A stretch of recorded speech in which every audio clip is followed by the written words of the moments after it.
him. We are the winners of Eurovision. We are. No, you're not.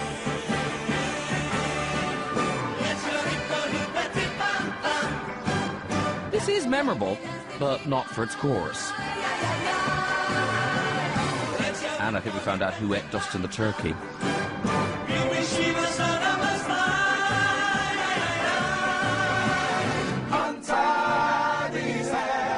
Message received. So now Blue are putting the hours in on their chorus for I Can.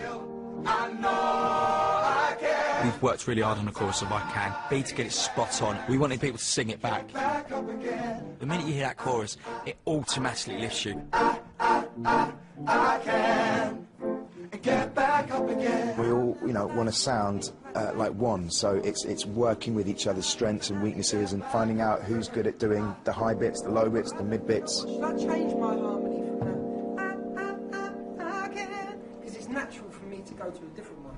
Putting it together like a big sandwich that's going to look really juicy and taste even better, hopefully. I can, I will, I know I can. Blue always had big songs, big massive choruses that stuck out, and I think we've achieved that. I can, I can. Step 4, putting on a show. Get back up again. So, your song is coming together nicely. Now it's time to start thinking about how you're going to perform it. With 35,000 people in the arena and over 100 million at home, you've got to make sure your song stands out on the night.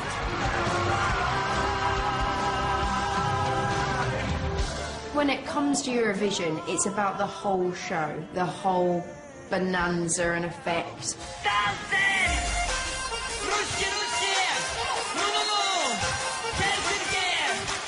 You have to think about what you do on stage for Eurovision because it is about the whole package.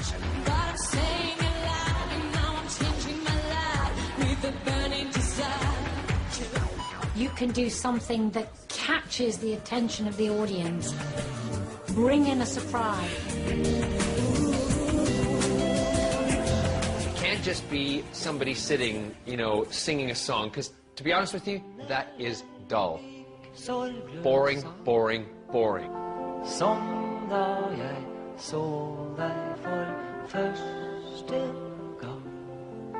Go for every gimmick that you can, because everyone is going to splash whatever colour paint they can on their entries. There are 3 key elements to staging the ultimate Eurovision performance.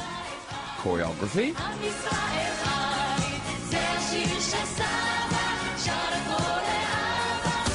gimmicks, and the all-important costume.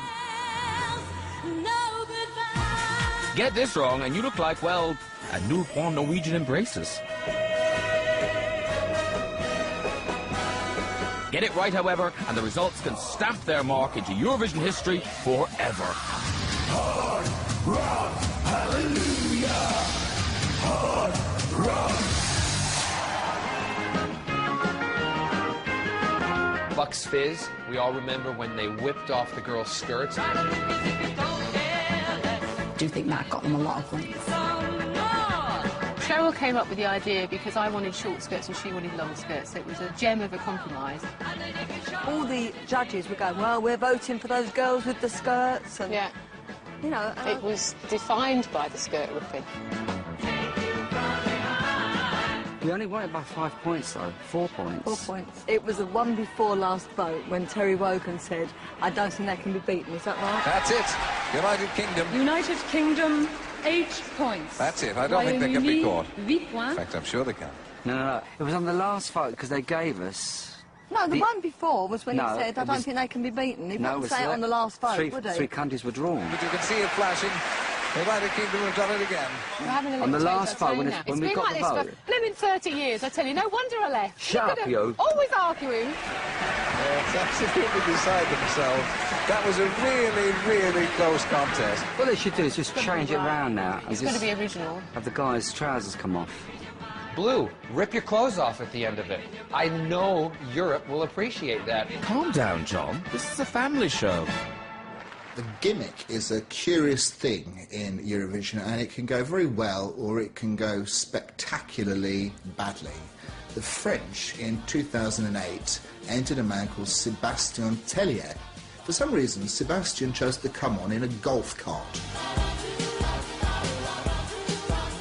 His chances were ruined within the first 10 seconds.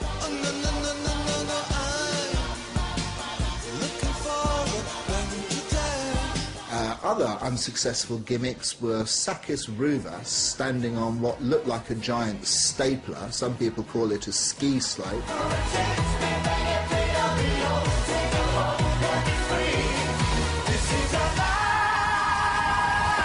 Svetlana from the Ukraine imported her massive hell wheel in which people were spun around during the 3-minute performance.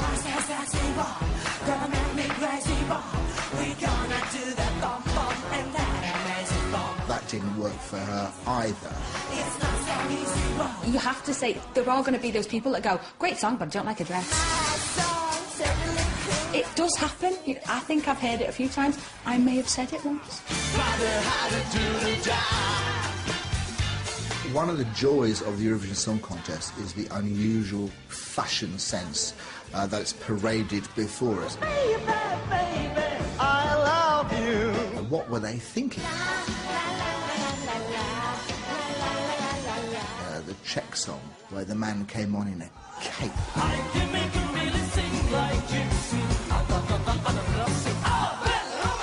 And then there was Adolf Zoli for Hungary in a bizarre green costume.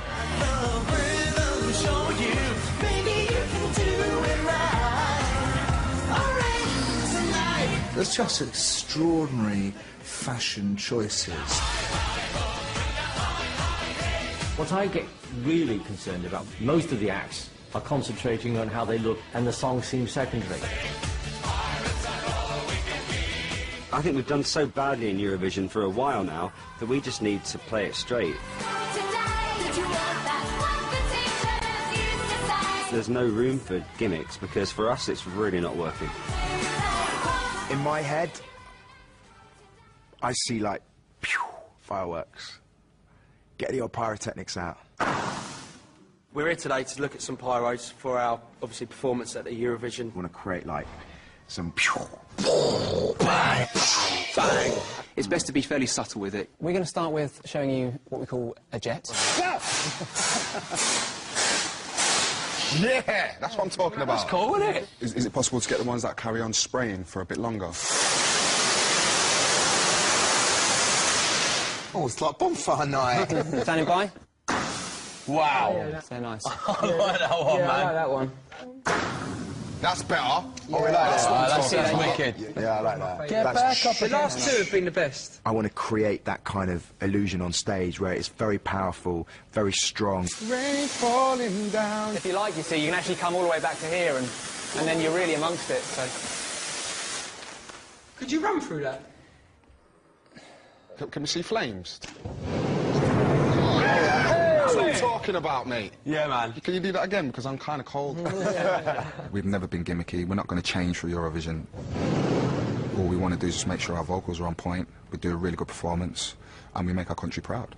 I want it to be really strong images. I want us to be all about our singing, and I want it to just look, as a performance, really, really strong, and a performance that people remember it by. So it's all coming together beautifully. But there's still one contentious Eurovision stumbling block to confront. To key change or not to key change? Is Eurovision Eurovision without a key change?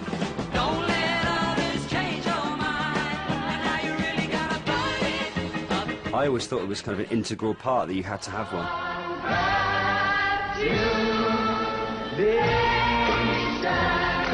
There's a lot of people that would say a key change. I'm not totally sure about it. Me personally, I love a key change.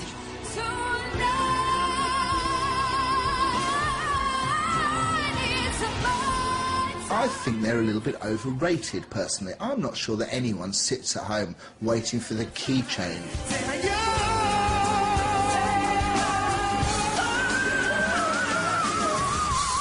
We haven't had one in a winning song for a good few years. Let's take a look at the last 10 winners to see if that's true.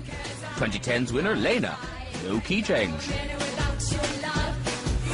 2009? No. 2008? No. 2007? Oh yes, there it is. 2006? No. 2005? No. 2004? No. 2003? No. 2002? No. 2001? Ah, yes, there's another one. So that's it. Just 2 out of the last 10 winners have a key change. I love it when there is a key change and everyone in the whole room goes, oh, key change. I love it. It's a technique which I think is becoming a little over-familiar.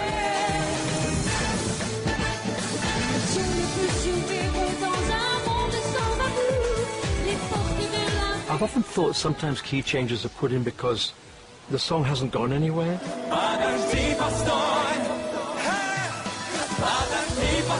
And the only way to take it somewhere is to go and lift it, and it's a bona fide thing to do. Key change should only be used if it's felt necessary to take the song to an extra level and not just for the sake of it.